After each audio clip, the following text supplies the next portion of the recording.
وسلام علی عباده الذین اصطفى اما بعد اللهم صل علی سیدنا محمد وعلی آل سیدنا محمد وبارک وسلم اللهم صل علی سیدنا محمد وعلی آل سیدنا محمد وبارک وسلم اللهم صل علی سیدنا محمد وعلی آل سیدنا محمد وبارک وسلم۔ معزز محترم علماء اکرام، ائمہ اعظام، یہ نشست ہم لوگوں کی آپسی ذمہ داریوں کی یاد دہانی کی نشست ہے، اور یہ چونکہ خواص کا مجمع ہے تو اس واسطے وہ باتیں جو ہمارے لیے نفع بخش ہوں، ہمارے اسلاف اور اکابر ہمیں کام کرنے کا جو نہج اور طریقہ ہر موقع پہ ہمارے لیے بھی قوم کے لیے بھی نافع بن سکتا ہو، وہ ہمیں سنتے رہنا چاہیے۔ پہلی بات یہ ہے کہ امامت بہت عظیم منصب ہے۔ امامت نبی کریم صلی اللہ علیہ وسلم کی طرف سے دی گئی ایک عظیم نسبت ہے۔ آپ صلی اللہ علیہ وسلم نبی بننے کے بعد صحت کی حالت میں، امن کی حالت میں، حذر کی حالت میں کبھی امامت نہیں چھوڑی ہے۔ اگر امامت چھوڑی تو یا تو وہ جنگ کا موقع تھا، امن نہیں تھا، یا وہ سفر تھا، یا بیماری تھی، تو اس وجہ سے آپ صلی اللہ علیہ وسلم نے امامت چھوٹی ہو آپ سے، لیکن وفات سے چند دن پہلے تک آپ علیہ السلام نے امامت کا اہتمام فرمایا۔ اس لحاظ سے امامت اللہ کے نبی کی سنت متواترہ ہے، وہ منصب اللہ نے ائمہ اکرام کو عطا فرمایا ہے۔ اور علماء یہ بھی فرماتے ہیں کہ امامت دیگر شعبوں کے مقابلے میں عین سنت ہے۔ دیگر شعبوں میں عین سنت ہونے کا ہم دعویٰ نہیں کر سکتے، جیسے درس و تدریس ہے۔ آج جس نہج پر ہے آپ علیہ السلام کے زمانے میں اسی نہج پر تھا، ایسا نہیں کہا جا سکتا، نہج بدلا ہوا تھا۔ دعوت و تبلیغ ہے، آج جس نہج پہ ہو رہا ہے اسی نہج پہ ہو رہا تھا، ایسا نہیں کہا جا سکتا، نہج بدلا ہوا تھا۔ اور اگر کوئی دعویٰ بھی کرتا ہے تو نادان شخص ہے، ناسمجھ ہے، سمجھنا نہیں چاہتا ہے، قرآن حدیث کی تحریف پر مصر ہے۔ تو جو بھی شعبہ ہے اس شعبے کی اصل ثابت ہے، شعبے کا نہج ثابت نہیں ہے، لیکن امامت کا نہج بھی آپ علیہ السلام سے ثابت ہے۔ 2 ہی رکعت پڑھتے تھے، جہری نمازی تھی، امام آگے ہی کھڑتا تھا، اذان ہوتی تھی، وہی قرآن وہی مفصلات پڑھے جاتے تھے جو آج پڑھے جا رہے ہیں۔ سارا یہ نظام عین سنت ہے آپ علیہ السلام کا۔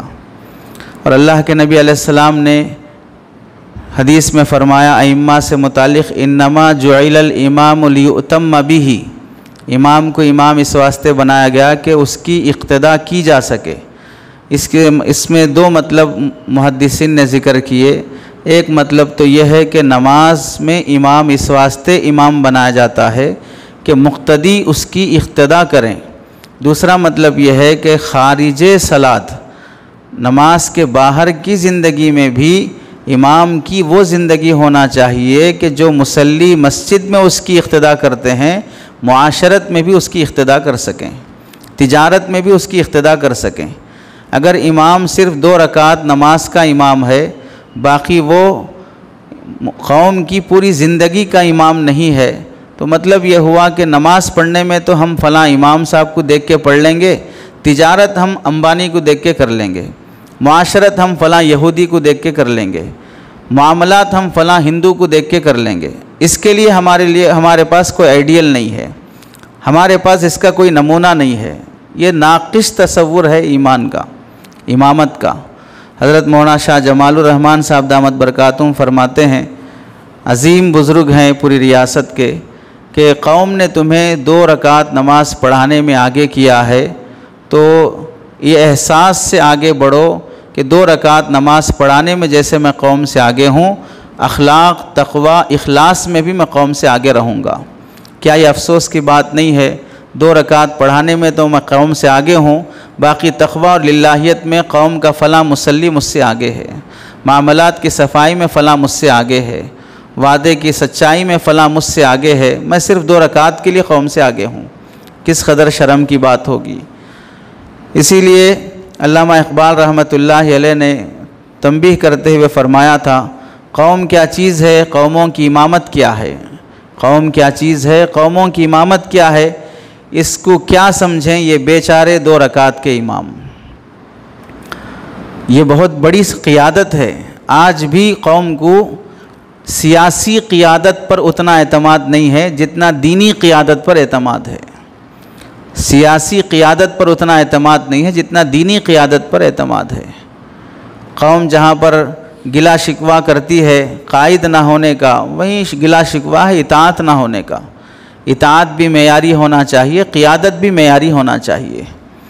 حضرت علی میاں ندوی رحمۃ اللہ علیہ فرمایا کرتے تھے، قوم سے، خواص کا عوام سے اس قدر ممتاز طریقے سے زندگی گزارنا چاہیے کہ جس چیز کو قوم مقصد بنا کر جی رہی ہے وہ ہمارے نزدیک بے حیثیت ہے۔ اس وقت تک قوم کی نظر میں خواص کی قدر پیدا نہیں ہوگی۔ قوم کس کو مقصد بنا کے جی رہی ہے؟ ذاتی مکان چاہیے، بہترین گاڑی چاہیے، پراپرٹی چاہیے، دھن دولت چاہیے، بینک بیلنس چاہیے۔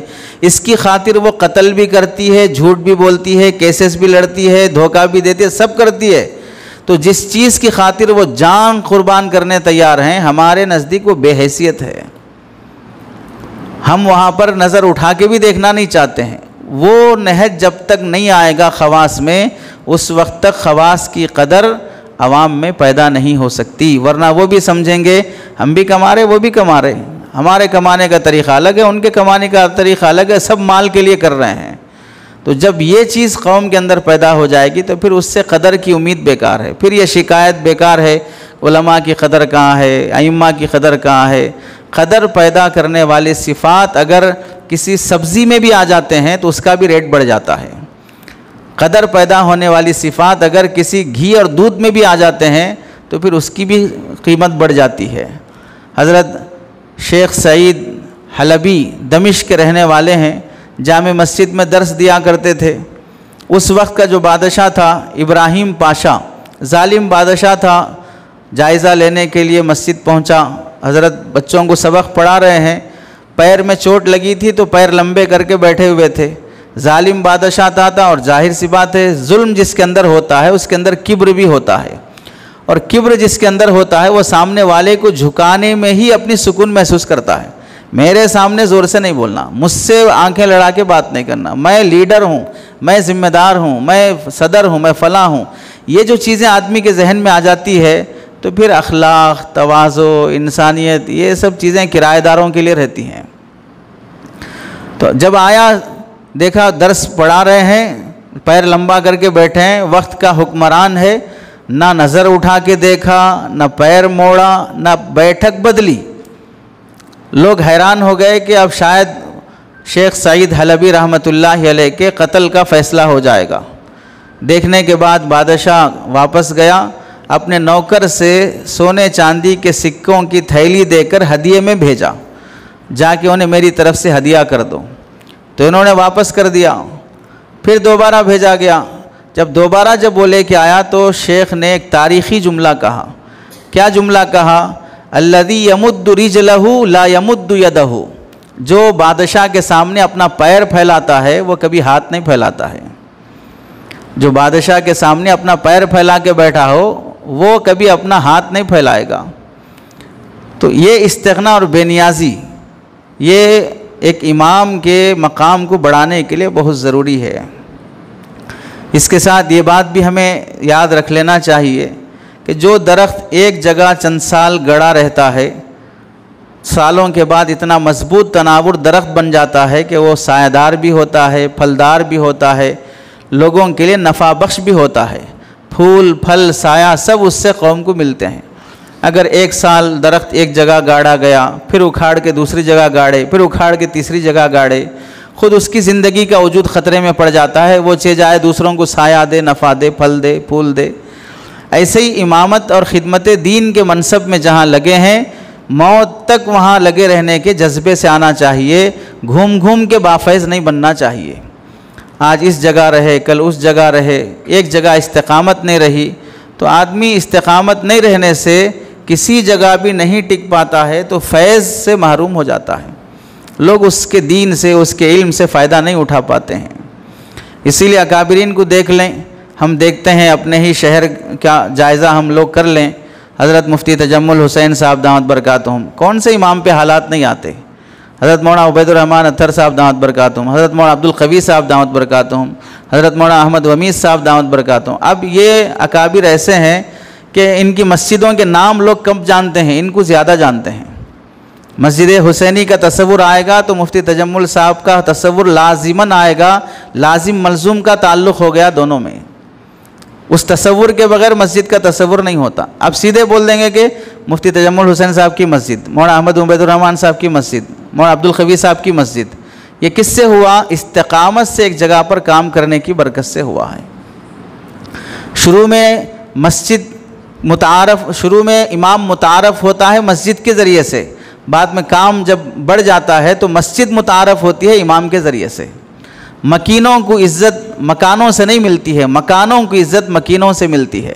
مدینہ منورہ کو عزت اللہ کے نبی علیہ السلام کی آمد سے ہوئی ہے، مکین کی وجہ سے مکان کو عزت ملتی ہے، ورنہ مدینہ منورہ میں کیا گنہگار لوگ نہیں رہتے ہیں؟ تو اس کو عزت مل جائے گی۔ جو مدینہ کا گنہگار ہے وہ پھر بھی جنتی ہے، اور ہندوستان کا نیکوکار پھر بھی دوزخی ہے، نعوذ باللہ، اس واسطے کہ یہ ہندوستان کا ہے اور وہ مدینہ کا ہے۔ ایسا تو نہیں ہے، آدمی کو عزت اس کے اعمال سے ملتی ہے۔ اس کے ساتھ ہمیں یہ بھی بہت اچھی بات ہم کو سمجھنا چاہیے، استقامت سے متعلق ایک صاحب نے بڑی اچھی بات لکھی، سفر بدلتا رہا ہم سفر بدلتے رہے، سفر بدلتا رہا ہم سفر بدلتے رہے، ضرورتوں کے مطابق بشر بدلتے رہے، جہاں سکون ملا بیٹھ جاتے تھے ہم لوگ، پرندوں کی طرح ہم بھی شجر بدلتے رہے، ضعیف باپ کی خدمت کی بات جب آئی تو موسموں کی طرح پسر بدلتے رہے، وہ منزلوں پہ کبھی پہنچ نہ پائے، وہ منزلوں پہ کبھی پہنچ نہ پائے، ذرا سی دیر میں جو رہبر بدلتے رہے، ضرورتوں کے مطابق دعا بدلتے رہے، ضرورتوں کے مطابق دعا بدلتے رہے، جو خود نہ بدلے وہ خدا بدلتے رہے۔ تو استقامت ایک جگہ آدمی کو بہت بافیض بنا دیتی ہے، اور اس کے پر حالات بہر صورت آتے ہیں، حالات سے گھبرانے والا ترقی نہیں کر سکتا ہے۔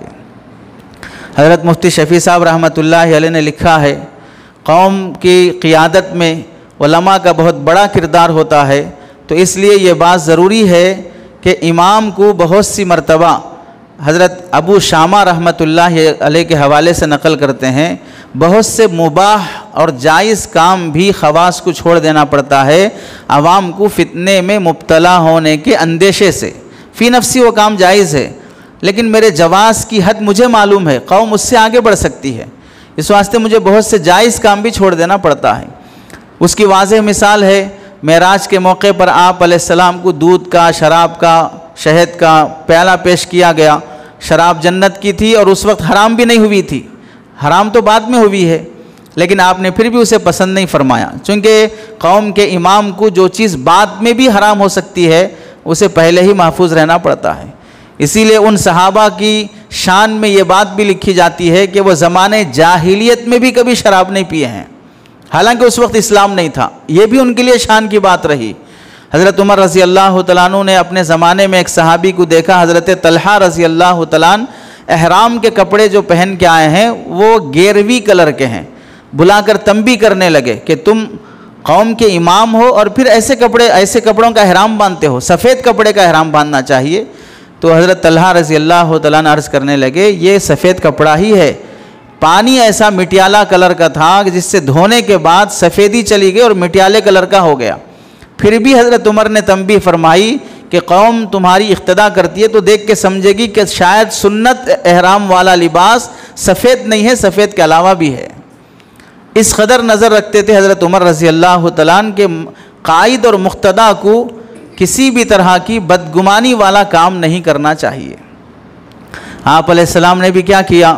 کعبۃ اللہ کو شہید کر کے نہج ابراہیمی پر تعمیر کرنے کی خواہش کی آپ نے، پھر بھی قوم فتنے میں مبتلا ہو جائے گی، اس واسطے کعبے کی تعمیر کو ترک فرما دیا آپ نے۔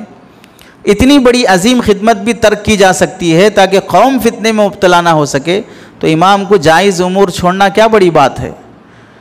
اور اسی کے ساتھ امام کا اپنے مقتدیوں سے جس قدر تعلق ہونا چاہیے اس تعلق کی کمی ایسے ہوتی جا رہی ہے۔ بچہ پیدا ہوا، کان میں اذان امام دے گا، 5 وقت کی نماز امام پڑھائے گا، جمعہ امام پڑھائے گا، عیدین امام پڑھائے گا، اور کوئی نماز ہوتی ہو صلاۃ الاستسقاء وغیرہ وہ بھی امام پڑھائے گا، نکاح امام پڑھائے گا۔ ان سب کے باوجود بھی عوام اور ائمہ میں جس قدر ربط اور تعلق ہونا چاہیے وہ فاصلے بڑھتے جا رہے ہیں، بدگمانیاں بڑھتے جا رہے ہیں۔ نافعیت جب تک محسوس نہیں ہوگی اس وقت تک قربت حاصل نہیں ہوگی۔ اما ما ينفع الناس فيمكث في الارض، جو نافع ہوگا اسے استقامت ملے گی۔ واما الزبد فيذهب جفا، اور جو ہلکے پھلکے قسم کے لوگ ہوں گے، جن کی ہلکی مقاصد جن کے ہوں گے، میرا مقصد بھی ذاتی مکان ہے، میرا مقصد بھی پراپرٹی ہے، میرا مقصد بھی بینک بیلنس ہے، تو پھر یہ ہلکے مقاصد ہیں جو عوام کے لائق تو ہیں، علماء کی شان کے لائق نہیں ہیں۔ تو پھر ایسے جب مقاصد ہلکے ہو جاتے ہیں تو پھر فاصلے بہت گھٹ جاتے ہیں، اور کسی کے ہونے نہ ہونے سے بھی کوئی فرق نہیں پڑتا ہے۔ حضرت مفتی محمود صاحب رحمۃ اللہ علیہ کے پاس ایک صاحب آئے کہ میں 26 سال سے امامت کیا ہوں، اب قوم مجھے نکال رہی ہے، آپ تھوڑا ریکویسٹ کر دیں، درخواست کر دیں تاکہ مجھے نہ نکالیں۔ تو حضرت نے پوچھا 26 سال کی امامت میں آپ کی طرفداری اور آپ کی حمایت کرنے والے کتنے لوگ پیدا ہوئے؟ تو وہ صاحب کہنے لگے صرف 2 لوگ پیدا ہوئے ہیں، 2 لوگ بنے ہیں۔ تو حضرت نے چٹھی میں لکھا کہ ان صاحب کو مسجد سے نکال دینا ہی بہتر ہے، اور فرمانے لگے کہ جو 26 سال میں 26 لوگوں کو پیدا نہیں کر سکا وہ اور 26 سال بھی رہ جائے گا تو بھی اور 2 لوگوں سے زیادہ نہیں پیدا کر سکے گا۔ ہم جانتے ہیں کہ اگر کرانہ اسٹور پر، سبزی کی دکان پر ایک گاہک روزانہ سبزی خریدنے آئے اور ایک گاہک روزانہ سودا خریدنے آئے تو دکاندار کا اس سے تعارف ہو جاتا ہے، وہ قرضے کا کھاتہ کھلوا لیتا ہے۔ تو دکاندار کا اپنے گاہک سے اتنا ربط اور تعلق پیدا ہو جاتا ہے کہ وہ اس کا کھاتہ قرضے پہ کھولنے تیار ہے، اور اس کی فیملی کو، اس کے بچوں کو جانتا ہے۔ لوگ رشتے کے موقع پر دکاندار سے بھی انکوائری کرنے کے لیے آتے ہیں کہ فلاں محلے کے آدمی آپ یہاں دکان چلاتے ہیں، کیسے ہیں، ان کے یہاں رشتہ کرنا چاہتے ہیں۔ جب ایک عام تاجر کی یہ ذہنیت ہے کہ اس کے پاس آنے والے گاہک کو اپنا بنا لیتا ہے، تو ہمارے پیچھے پڑھنے والے مقتدی جو نماز پڑھتے ہیں 10 سال سے پڑھ رہے ہیں، میرا کوئی جان پہچان کا نہیں ہے، میرا کوئی شناسائی نہیں ہے، بس عام نمازی ہے، پڑھتے ہیں، بس میں چہرے سے جانتا ہوں، باقی ان کے حوال سے واقف نہیں ہوں۔ تو اس سے تو وہ لاکھ درجے بہتر ہوا جو اتنی دوستی کر لیا، اتنی قربت پیدا کر لیا۔ علماء نے ہمیں یہ رہبری کی ہے، ہمارے اسلاف نے، ہمیشہ جہاں بھی خدمت کرتے ہوئے رہو، رفیق بن کے رہو، فریق بن کے نہ رہو۔ رفیق اور فریق میں زیادہ فرق نہیں ہے، الفاظ دونوں میں ایک ہی ہیں، معنی کا بہت بڑا فرق ہے۔ رفیق بہت بڑی چیز ہے، نعمت ہے، اور فریق بن جانا بہت بڑی مصیبت ہے۔ یہ ایسا ہی ہے جیسے کہ حضرت تھانوی فرماتے تھے، آہ اور واہ میں بہت بڑا فرق ہے۔ دونوں میں حروف ایک ہی ہیں، لیکن آہ نکلتی ہے اللہ کی عرش سے بربادی کے فیصلے نازل ہو جاتے ہیں، اور واہ نکلتی ہے تو آدمی سنور جاتا ہے۔ تو آہ اور واہ میں بہت بڑا فرق ہے، رفیق اور فریق میں بہت بڑا فرق ہے۔ حضرت قاری طیب صاحب رحمۃ اللہ علیہ جب تشریف لائے حیدرآباد تو کسی نے شکایت کی کہ میری کمیٹی کے لوگ مجھ سے ناراض ہیں اور انبن چل رہی ہے، آپ انہیں تھوڑا سمجھا دیں کہ امام کے ساتھ کیسے رہنا چاہیے۔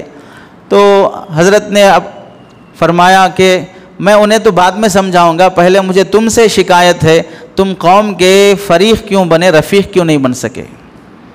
فریق کیوں بنے، رفیق کیوں نہیں بن سکے؟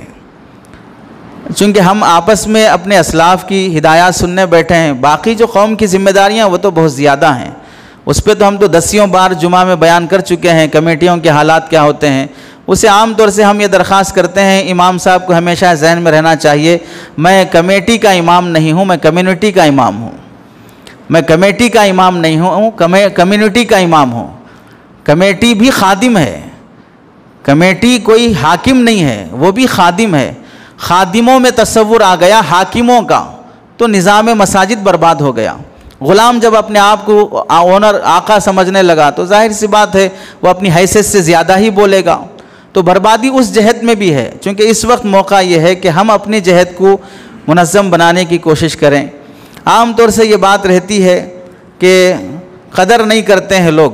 ظاہر سی بات ہے قدردانوں کو ہمیشہ ناقدروں سے ہی واسطہ پڑتا ہے.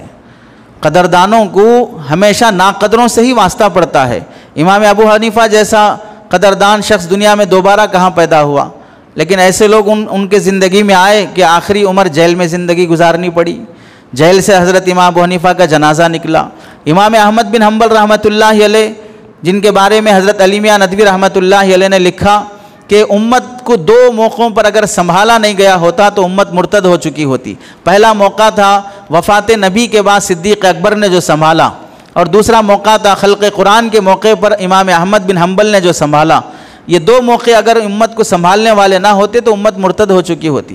اس کے باوجود بھی آپ کو ایسے کوڑے مارے جاتے کہ وہ کوڑا اگر ہاتھی پر مارا جاتا تو وہ بھی چیختے ہوئے بھاگ جاتا.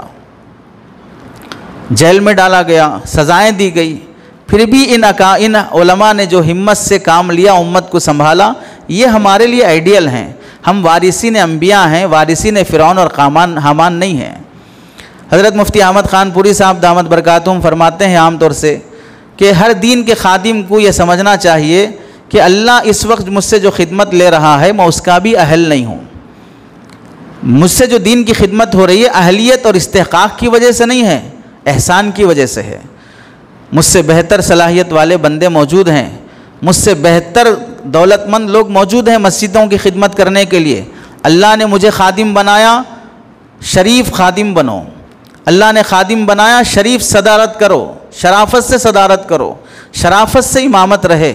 اگر استحقاق کی سوچ پیدا ہو جائے گی، اہلیت کی سوچ پیدا ہو جائے گی، میں تو شیخ الحدیث بننے کے قابل تھا، قوم نے ناقدری کی، اس واسطے میں نورانی قاعدے پہ اکتفا کر رہا ہوں، تو ظاہر سی بات ہے وہ نورانی قاعدہ بھی صحیح نہیں پڑھا پائے گا، کیونکہ وہ بیٹھے ہوئے بھی بخاری کے ابواب ہی گنتے رہے گا، وہ بیٹھے ہوئے بھی ناقدروں کی ہی گنتے رہے گا. تو جو کچھ بھی ہمیں مل رہا ہے ہماری حیثیت سے زیادہ مل رہا ہے.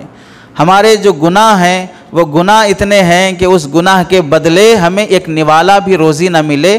اس کا کرم اتنا ہے کہ وہ نسلوں تک کے لیے نواز دیتے ہیں. اس واسطے یہ تصور ہونا چاہیے. اس کے ساتھ یہ بھی بات ہونی چاہیے مقامی زبان کو سیکھنا، مقامی حالات سے واقف ہونا، مقامی لوگوں کو قریب کرنے کا جذبہ ہونا، عوام کو اپنے سے قریب کرنے کی فکر ہونا. حضرت جی یوسف صاحب رحمۃ اللہ علیہ کے پاس شرابی بھی آتے، جماعت میں جانے والے سود خور بھی آتے، زانی بھی آتے، گناہ گار بھی آتے. لوگ کہتے کہ یہ ابھی مرڈر کر کے آیا ہے، اب فلاں علاقے کا گنڈا ہے، پھر بھی حضرت کھڑے ہو کے استقبال کرتے، سینے سے لگاتے، محبت سے بٹھاتے. کسی نے پوچھا حضرت آپ ان لوگوں کو اتنا محبت دیتے ہیں؟ تو حضرت جی یوسف صاحب رحمۃ اللہ علیہ نے فرمایا اگر میں ان کو محبت نہیں دوں گا، استقبال نہیں کروں گا، تو دکانوں پر، ہوٹلوں پر، بازاروں میں ایسے لوگ ان کے انتظار میں بیٹھے ہیں، زانی ان کو زنا کی دعوت دینے تیار ہے، شرابی ان کو شراب کی دعوت دینے تیار ہے. میں اگر کھڑے ہو کر ان کو نماز کی دعوت نہیں دوں گا تو پھر یہ اسی دنیا میں واپس جائیں گے. عیسائی اپنے مذہب کو پھیلانے کے لیے جب وہ چھوٹے بچے کا اکرام کرنے تیار ہے تو ہم بڑوں کا اکرام کرنے سے کیوں پیچھے ہٹ جائیں؟ ہمیں یہ بات بھی یاد رکھنی چاہیے کہ تبدیلی تدریج سے آتی ہے. جیسے بم دھماکے سے زلزلہ اور طوفان اور ہلاکت آتی ہے، ویسے تبدیلی نہیں آتی ہے. اب فلسطین اور غزہ کے حالات کو جس نے برباد کیا، پھر 1 سال میں بنانا آسان نہیں ہے. وہ جتنی بھی بربادی ہوئی ہے، ہلاکت 1 سال میں ہو گئی، لیکن تعمیر پھر 1 سال میں نہیں ہوگی. تخریب کاری آسان ہے، تعمیر کاری مشکل ہے، اس کے لیے ٹائم لگتا ہے. حضرت قاری طیب صاحب رحمۃ اللہ علیہ اپنے چند ساتھیوں کے ساتھ ایک علاقے میں گئے، گھر میں دعوت تھی، ایک صاحب کے گھر میں تصویر دیکھی تو حضرت نے کہا کہ یہ تصویر نکال دو. وہ فوراً نکال دیے. ساتھیوں نے سمجھا کہ حضرت کی بات میں کتنا اثر ہے کہ ایک بات بولتے ہی فوراً نکال دیا. تو حضرت نے محسوس کر کے فرمایا تم نے سمجھا کہ ایک بات بولتے ہی نکال دیا ہے، 16 سال سے محنت کرتے آیا ہوں، اب جا کے بات ماننے کے قابل بنا ہے. تو ان اکابرین کی بات بھی اثر کرنے میں ٹائم لگ جاتا ہے. تو ہم اپنے خطبات سے، اپنی نصیحتوں سے قوم جلدی سدھر جائے. بگاڑ جب تدریجاً آیا ہے تو صلاح بھی تدریجاً ہوگا. جلد بازی سے فیصلے نہیں ہوتے. بچہ بھی پیدا ہونے 9 مہینے ٹائم لے لیتا ہی ہے فطری طور پر. تو پھر ایک بڑے آدمی کو سدھرنے میں اس کی ڈلیوری ادھر سے ادھر ہونے میں، گناہ سے، معصیت سے نیکی کی طرف، اس میں بھی ٹائم لگتا ہے۔ شرط یہ ہے کہ ہم اپنی قوم کو ٹائم دینے والے بنیں، ان سے محبت کرنے والے بنیں، ان سے قریب ہونے والے بنیں۔ امامت بظاہر لگتا ہے تھوڑے ٹائم کا کام ہے، دراصل امامت قوموں کی اصلاح کا کام ہے۔ یہ مسلح ہماری معاش کا ذریعہ نہیں ہے، یہ مسلح قوم کی قیادت کا ذریعہ ہے۔ یہ منصب امامت منصب قیادت ہے۔ یہاں سے ہم دنیا کمانے کے لیے مسلح پہ نہیں کھڑے ہیں، مسلح پر ہم چندے سے زیادہ بندے کے لیے کھڑے ہیں، مسلح پر ہم پیسے سے زیادہ قوم کو خریدنے کے لیے کھڑے ہیں، ان کے دلوں کو جیتنے کے لیے کھڑے ہیں۔ جو کمی ہمارے اندر ہے، وہ جس کی اصلاح ہونی چاہیے، وہ فنڈنگ سے زیادہ فیلنگ کی ہے، کہ ہمیں قوم کے ساتھ جس جذبے اور تعلق سے قریب ہونا چاہیے۔ ورنہ دیکھیے اللہ کے نبی علیہ السلام نے ایک حدیث میں فرمایا، قیامت کے قریب ایک زمانہ ایسا بھی آئے گا کہ قوم کو صحیح امام امامت کے لیے نہیں ملے گا۔ مسنون امامت ایک کتاب ہے، اس میں یہ حدیث موجود ہے، قیامت کے قریب صحیح امام امامت کے لیے نہیں ملے گا، نفس نماز پڑھانے کے لیے۔ لوگ جاہلوں کو امام بنا لیں گے، خود بھی گمراہ ہوں گے اور دوسروں کو بھی گمراہ کریں گے۔ وہ چیز ایسی نہ ہو کہ ہم اس زمانے کے نمونے بن جائیں، یعنی ہم وہ مصداق بن جائیں کہ ہم خود بھی گمراہ ہیں اور دوسروں کو گمراہ کرنے کا ذریعہ بن رہے ہیں۔ آدمی کو اشراط الساعہ نہیں بننا چاہیے، قیامت کی علامتوں میں سے ایک علامت انسان کو نہیں بننا چاہیے، بلکہ اس سے بچنے کی دعا مانگتے رہنا چاہیے۔ ایک ذمہ داری ہم میں یہ بھی عائد ہوتی ہے کہ جہاں بھی امامت کو ہم جاتے ہوں تو پہلے امامت کے لیے تقرری قبول کرنے سے پہلے وہاں کے احوال جائزہ لے لینا، پہلے امام کے نکلنے کی وجہ معلوم کر لینا، اپنے اکابر سے مشورہ کر لینا کہ فلاں مسجد میں امامت کے لیے جاؤں یا نہ جاؤں۔ ان سب حالات کے جائزے کے بعد امامت قبول کرنا چاہیے۔ عام طور سے یہ دیکھا جاتا ہے کہ ایک امام صاحب نکلے، فوراً 10 امام صاحب تقرری کے لیے تیار کھڑے ہیں، اس کو نکالنے کی وجہ تک معلوم نہیں ہے۔ وہ ہمارا بھائی ہے جو نکلا ہے، اس کے ساتھ کچھ بھی زیادتی ہو سکتی ہے۔ اب اس کے بعد فوراً دوسرے صاحب تیار کھڑے ہیں، 10 لوگ تیار کھڑے ہیں، تو پھر لوگ کہیں گے کہ بھائی جب پہلے 15,000 میں ملتے تھے، اب 12,000 میں مل رہے ہیں، اب 10,000 میں مل رہے ہیں، 9,000 میں مل رہے ہیں، پھر ہم کیوں چیخیں گے کہ بھائی اماموں کی تنخواہ کم ہے، جب اب خود جب کوئی چیز مارکیٹ میں 15,000 کو بھی مل رہی ہے اور 10,000 کو بھی مل رہی ہے، خریدار تھوڑے ہی نادان ہے کہ وہ 15,000 کی چیز کو 10,000 کی چیز کو 15,000 میں خریدے۔ حضرت حسن بصری رحمۃ اللہ علیہ سے کسی نے، یا کسی اور بزرگ کا نام ہے، ان کو کسی موچی نے نصیحت کی، اور کیا نصیحت کی؟ میں نے اپنی قدر خود نہیں کی، اس لیے میں یہاں سڑک کے کنارے چپل سینے کے لیے بیٹھا ہوں، تم اپنی قدر خود کر لو۔ جو آدمی اپنی قدر خود نہیں کرتا ہے، پھر قوم بھی اس کی قدر نہیں کرتی ہے۔ احترم نفسک، پہلے اپنی عزت خود کرنا سیکھو، اپنے معیار کو نہ گھٹاؤ۔ دوسری ذمہ داری یہ بھی عائد ہوتی ہے ہم ائمہ حضرات کی کہ اپنی امامت کا منصب خالص للہیت کے ساتھ ہو۔ نمازیں میرے پیچھے پڑھنے والا خلوص کے ساتھ پڑھ رہا ہو، اور اگر میں دوسرے مقاصد کو پیش نظر رکھ کے پڑھ رہا ہوں تو میں اس کے مقابلے میں ناکام ہوں۔ حضرت امام محمد رحمۃ اللہ علیہ کے امام حماد رحمۃ اللہ علیہ کے پاس حاکم وقت محمد بن سلمان اس زمانے کا بادشاہ آتا تھا، اتنا مرعوب ہو جاتا، خوف کی حالت میں بچہ جس طرح ڈرتے ہوئے بیٹھتا استاذ کے سامنے، وقت کا حکمران ایسے ڈرتے ہوئے بیٹھتا۔ تو ایک دن اس نے ہمت کر کے پوچھا، میں اور بھی لوگوں کے پاس بیٹھتا ہوں لیکن اتنا ڈر نہیں لگتا جتنا آپ کے پاس بیٹھتا ہوں تو ڈر لگتا ہے۔ تو امام حماد نے کیا فرمایا؟ امام حماد ایک امام ابو حنیفہ کے استاذ بھی ہیں، امام حماد ابو حنیفہ کے بیٹے بھی ہیں۔ تو وہ فرمانے لگے، العالم اذا اراد بعلمہ وجہ اللہ ہابہ کل شیء، علم جب خدا کی خاطر استعمال کیا جاتا ہے، حاصل کیا جاتا ہے، تو ہر چیز اس سے ڈرنے لگتی ہے۔ وَإِذَا أَرَادَ أَن يُكْثِرَ بِهِ الْكُنُوزَ هَابَ مِن كُلِّ شَيْءٍ، اور علم کے ذریعے سے اگر خزائن الدنیا حاصل کرنا مقصود ہو تو اسے ہر چیز سے ڈرنا پڑتا ہے اور سب کی چاپلوسی کرنا پڑتا ہے۔ حضرت تھانوی اتنے مستغنی اور بے نیاز کیوں رہتے تھے؟ حضرت تھانوی خود فرماتے ہیں اس وجہ یہ تھی کہ مجھے کسی سے کچھ لینا ہی نہیں ہے، تو ہوگا اپنی جگہ پہ نواب، تو ہوگا اپنی جگہ پہ صدر، تو ہوگا اپنی جگہ پہ زمیندار، مجھے تیری زمین سے ایک ٹکڑا نہیں چاہیے، تو کیوں جھکوں تیرے سامنے؟ اور جہاں امیدیں بن جاتی ہیں تو آدمی متواضع بن جاتا ہے، تصنعاً، وہ احترام نہیں ہے سامنے والے کا، بلکہ وہ امیدیں جو اسے جھکنے پہ مجبور کر رہی ہیں۔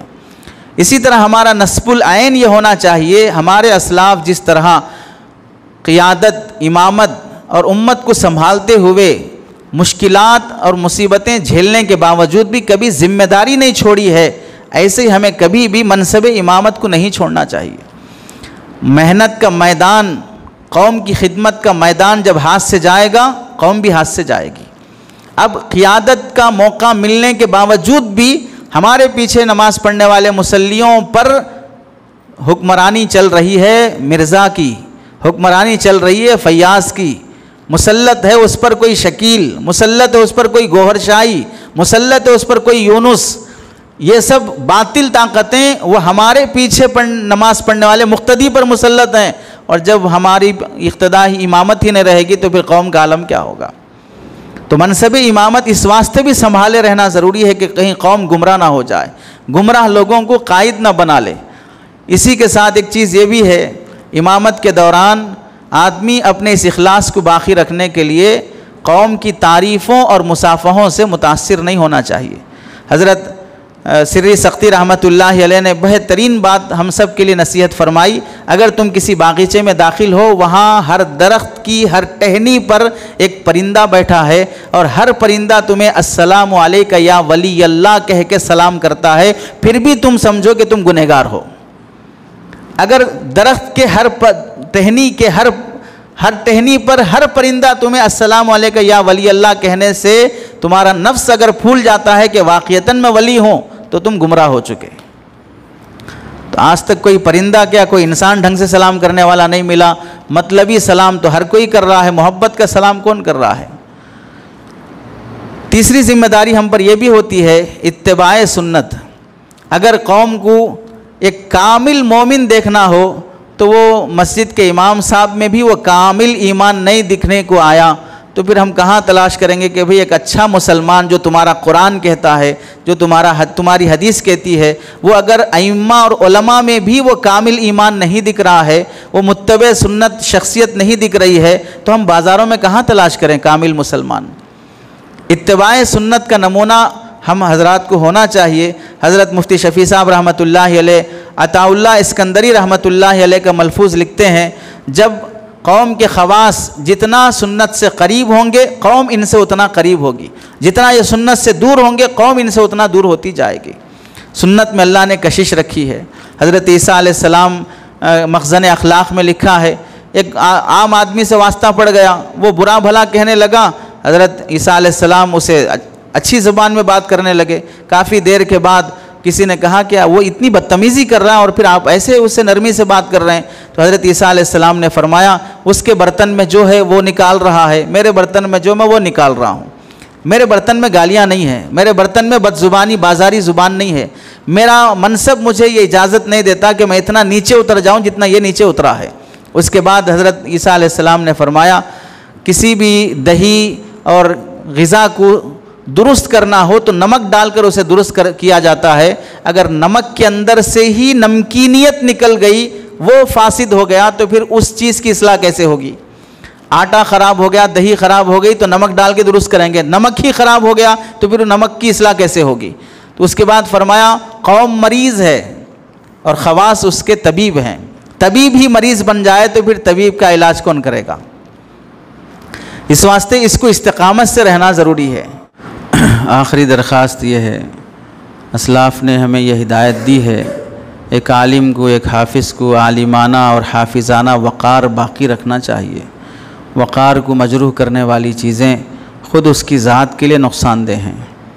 آدمی اگر فروٹس نالے کے قریب لے کے بیچے گا تو اس کا ریٹ الگ رہتا ہے، شاپنگ مال میں رکھ کے بیچے گا اس کا ریٹ الگ رہتا ہے، جوتے چپل ہیں فٹ پاتھ پہ بیچے گا اس کا ریٹ الگ رہتا ہے، وہی جوتے چپل ہیں شو روم میں بیچے گا تو اس کا ریٹ الگ ہوتا ہے۔ اپنی چیز کی حیثیت بڑھانا ہو تو جگہ کا معیار بھی بلند ہونا چاہیے، ورنہ چیز چاہے کتنی بھی قیمتی ہو، آدمی اگر بہترین قیمت کی گھڑی بھی لا کر فٹ پاتھ پہ بیچنا چاہے گا تو لوگ اسے نقلی سمجھیں گے یا چوری کا سمجھیں گے۔ تو جگہ کا انتخاب بھی چیزوں کی قیمت پہ اثر ڈالتا ہے۔ حضرت عطا اللہ حضرت امام بخاری رحمۃ اللہ علیہ کے متعلق امام عجلونی رحمۃ اللہ علیہ نے لکھا ہے کہ لباس اور چہرے مہرے سے بھی امام کا لباس، اس کے کپڑے، اس کی داڑھی، اس کا رہن سہن، یہ بھی عالمانہ وقار کا ہونا چاہیے۔ اس زمانے کا ایک کوئی سنت طریقہ نہیں ہے میلے کپڑے، پھٹے کپڑے، چھوٹے کپڑے، سادے سیدھے کپڑے۔ شان سے رہنا ہی اس زمانے کا وقار ہے۔ بہترین لباس پہننا اس زمانے کا وقار ہے، چاہے کتنوں کو مرچی لگتی ہو، چاہے کتنوں کو اس سے تکلیف پہنچتی ہو۔ کسی کی تکلیف کی وجہ سے ہمیں دیوانہ بن کے رہنا نہیں ہے۔ اور اسی کے ساتھ یہ بھی ہدایت دی گئی ہے، امام بخاری رحمۃ اللہ علیہ جب کشتی کا سفر کر رہے تھے، ایک چور دوست بن گیا، حالات پوچھا، آپ کہاں جا رہے ہیں، کتنے پیسے ہیں، کیا تجارت ہے؟ 1000 دینار سونے کے سکے آپ کے پاس تھے، ظاہر کر دیا۔ صبح اٹھنے کے بعد چلانے لگا کہ میرے 1000 اشرفیاں چوری ہو گئیں۔ حضرت امام بخاری سمجھ گئے کہ کل پورا حال معلوم کر کے آج چوری ہونے کا جھوٹا دعویٰ کر رہا ہے۔ تو جب سب کی تلاشی لے گئی، کشتی میں چور کہاں سے بھاگے گا، سب کی تلاشی لے گئی تو پتہ چلا کسی کے پاس 1000 اشرفیاں نہیں تھیں۔ پھر اس کو ڈانٹ کر بٹھا دیا، خامخواہ کا جھوٹا دعویٰ کیا 1000 اشرفیاں ہیں تو کسی کے پاس نہیں ہے۔ پھر امام بخاری کے پاس یہ آ کے پوچھا، تم نے تو کہا تھا کہ تمہارے پاس 1000 اشرفیاں تھیں۔ تو امام بخاری نے کہا، ہاں میں نے کہا تھا، تھی میرے پاس، سچ کہا میں نے، لیکن جب تم نے جھوٹا دعویٰ کیا تو میں 1000 اشرفیاں اٹھا کے سمندر میں پھینک دیا۔ 1000 اشرفیاں پھینک دیے، کیوں؟ تو امام بخاری نے فرمایا، میرا جو اعتماد علماء میں بیٹھا ہے کہ حدیث کا امام ہے، ثقہ امام ہے، مضبوط راوی ہے، اگر مجھ پر جھوٹ کا الزام لگ جائے گا تو میرے اس ثقاہت پر انگلی اٹھ جائے گی، پھر میرے دین کو کوئی قبول نہیں کرے گا، پھر میری روایت کو کوئی قبول نہیں کرے گا۔ تو میں اپنے ان 1000 اشرفیوں کے بدلے اپنی وہ ثقاہت بیچنا نہیں چاہتا تھا، اپنی وہ دیانت بیچنا نہیں چاہتا تھا۔ 1000 اشرفیاں گئی تو گئیں، لیکن میرا اعتماد قوم سے ختم نہ ہو۔ علماء نے یہاں تک لکھا ہے، مکتب پڑھانے کے مقابلے میں ٹیوشن کو ترجیح دینے کا سب سے بڑا نقصان یہ ہے، پڑھنے والا استاذ کو اپنا نوکر سمجھتا ہے، پڑھنے والا استاذ کو اپنا نوکر سمجھتا ہے، در پہ جا کے کھڑا ہے، گیٹ مار کے ہوئے کھڑا ہے۔